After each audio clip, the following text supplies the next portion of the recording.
I feel absolutely privileged to be here today, privileged to be opening this amazing thing that the whole team have done. I think they deserve a huge hand of applause regards to what they've done. I think it's phenomenal.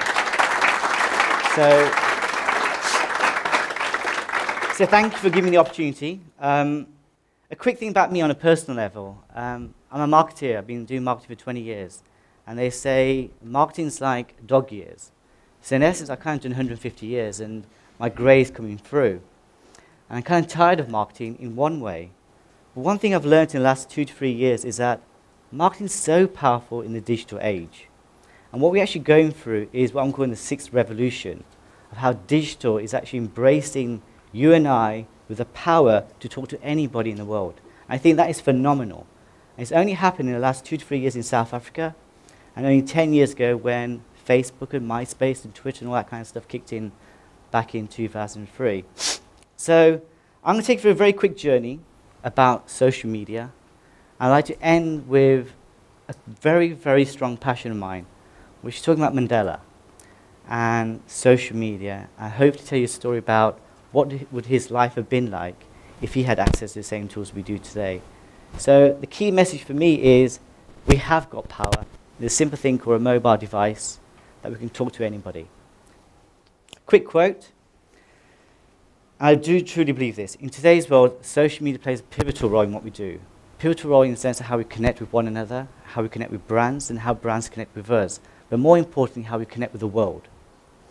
But it's more important how it's playing an increasing role in driving social causes. And that's probably the biggest fundamental shift, is that social causes is now a global phenomenon. So I'll start with the changing face of the communication landscape. I mean, the communication landscape has been changing drastically since 1800s with print, from radio to press to TV. It's only in the 1970s with mobile, the PC in the 80s, and in the 90s regards to the revolution of digital. So with the increase of the use of the internet, penetration of mobile, and explosion of social media sites, combined, and I think the key thing here is combined with the advancement in technology. 10 years ago, technology was a big constraint to what we did, but today it's actually just a pure enabler, and it's fundamental. And it's what it's allowed us to do is actually change the way we live our lives. It used to look like this. I'll show this image because I am quite old-ish, and I do remember on a Sunday watching Dallas 25 years ago. And I do. Bobby Ewing and all that was like a big hero of mine. And JR with his eyebrows. And but the key thing for me was that it was a complete different way that we kind of socialized. You kind of sat together in a room and you watched your TV, and the whole family huddling together. I turned off my iPhone, my iPads and everything else, and it's about family time. So I think it's really important. Even though it's giving us power to do what we want to do, it's also sometimes a negative thing. What it actually looks like now is kind of, it's like that. We're connecting with people faster and further than ever before. We're on the move. You've got people tweeting from the loo, kind of sometimes, not me. But the key thing is anybody and everybody is connected now. But in South Africa, only 10% of people have access to the internet. We've got 110% penetration in regards to mobile, but only 10% of the population have access to the internet. And that's actually quite sad. So we're living in an age where thoughts, conversations can be amplified. Now. Not now, but literally now by a click of a button. And it's literally giving people the power and the opportunity to change the world. And I think that's the most fundamental thing I'd like to say today. We actually have got the power to change the world if we all work together. And you guys are the future generation. So the key thing is a game changer. And in marketing terms, we always say this. It's about word of mouth. I'm kind of saying actually it's not. It's actually word of click. Before you used to tell 10 people, 20 people, 30 people. Literally from one tweet, you can probably tell 1 million people. And that's a big shift in how we actually are communicating our conversations. So what does it mean to you and me? Social media means lots of things to different people. It depends who's talking about it. Is it a business, or is it a brand, or is it a charity? And I kind of put this infographic together last week to try and demonstrate my thoughts. So for me, there's a couple of things. One is social media to create an action or an interaction. And within that, you've got people like you and I. And I'm calling people 2.0. So for me, personally, I have two personas. I have a very business-oriented persona with my LinkedIn and my professional things like Twitter. It's very all about work. And then on my personal side, I have Facebook. I keep completely separate. So for example, anyone in my team, in my company, are not my friends on Facebook because I'm trying to divide the two worlds, which is work and pleasure. Because I spend 14 hours a day kind of working. So for me, keeping those two worlds separate is very important. The second thing is brands. And even though I'm a marketer, I've probably made millions of pounds, which is probably millions of rands for biggest global names in the world, from Bentley to Mercedes-Benz across the world. One thing that's shifting is that you've got brands that are just jumping onto, or in essence, hijacking social media. Regards to following me on Facebook. I was watching a TV commercial the other day about pizza delivery, and it says, follow me on Facebook. I'm thinking, who actually really gives a chuff about that, truthfully? It's like saying we're trendy and very clear, and we connect with the young people by having a Facebook page, which to me is actually doing more damage to what we've actually got, and not the true power behind social media. And behind that, you've got brands who are now monitoring what's being said about their brands in real time. So literally, they can follow every conversation that's going on. But in between that is the world I'm calling the both world, which is social cause. And I'm calling social cause 2.0.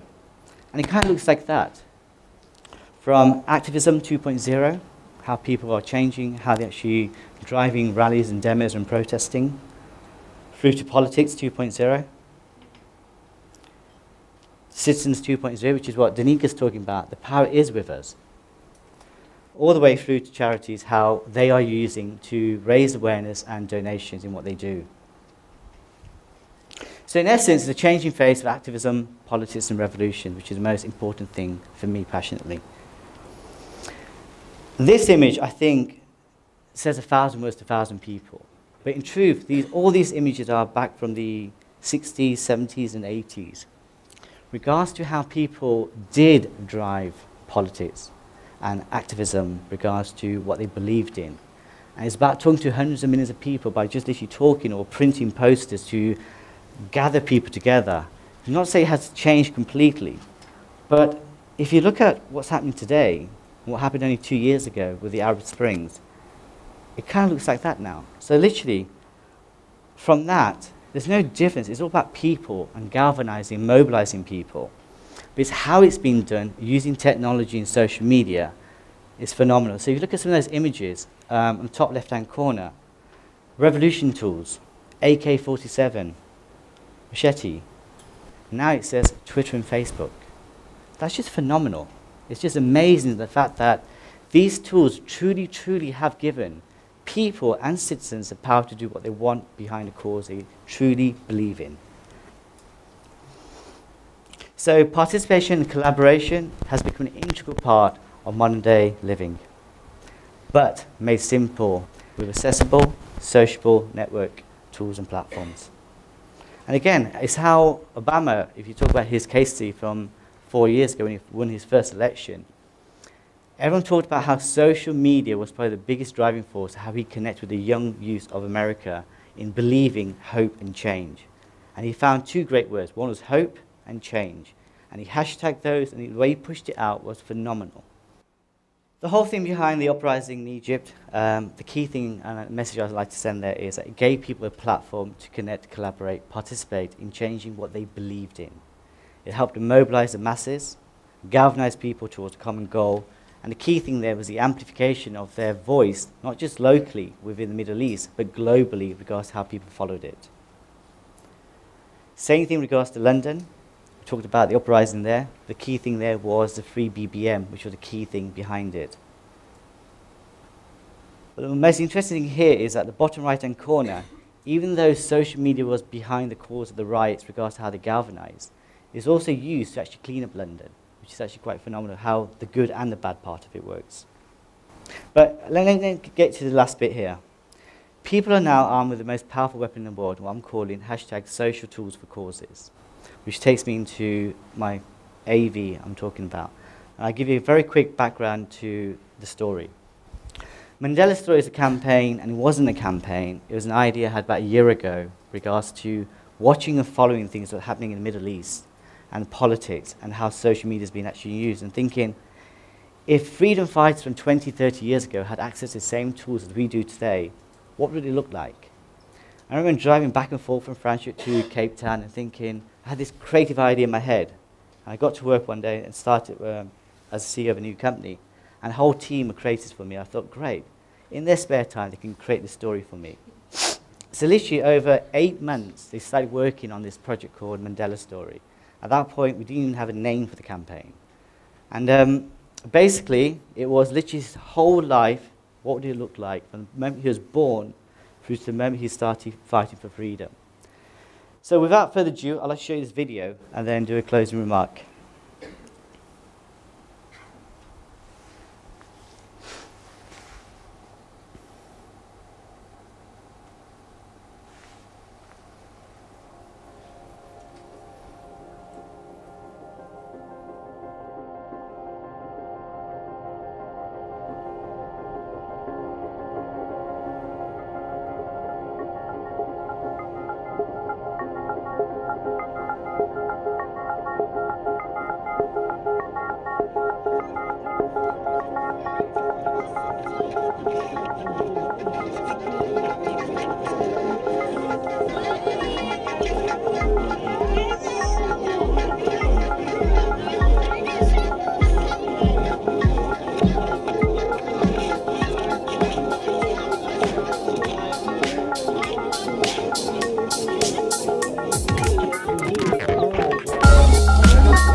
I've got no time left, but I'm going to do a quick closing remark. This piece of work was purely done by pure passion by a bunch of talented people in Cape Town. The work they did was out of office hours. And the most amazing thing was it wasn't a campaign, it wasn't done for a brand. I actually went to the foundation literally 2 weeks before his birthday for their blessing. I remember sitting in their room and saying, because most people go there all the time, about monetizing behind Mandeeba's name for profit. And I said to him, please, I just want 4 minutes of your time. I'm going to show you a video. I just want your blessing so I can actually play it for his birthday as a tribute to say, happy birthday, every day should be Mandela Day. And I played the video and they kind of said, what can we do to help? Can we have it as an official YouTube channel for Nelson Mandela? So it made my career completely in that piece of work. I feel there's a lot of passion that's gone into it. And it's a very simple thing, but the most important thing is very educational in a humorous way, in a language that resonates with people all over the world. It reached 130 countries, had over 100,000 hits literally in 4 days, which is phenomenal, with no paid media. So for me, you guys are the future. You've got the power in your pockets with regards to a thing called the mobile phone or the internet at home. Make a difference, make a change. And thank you for the privilege to talk today. Thank you.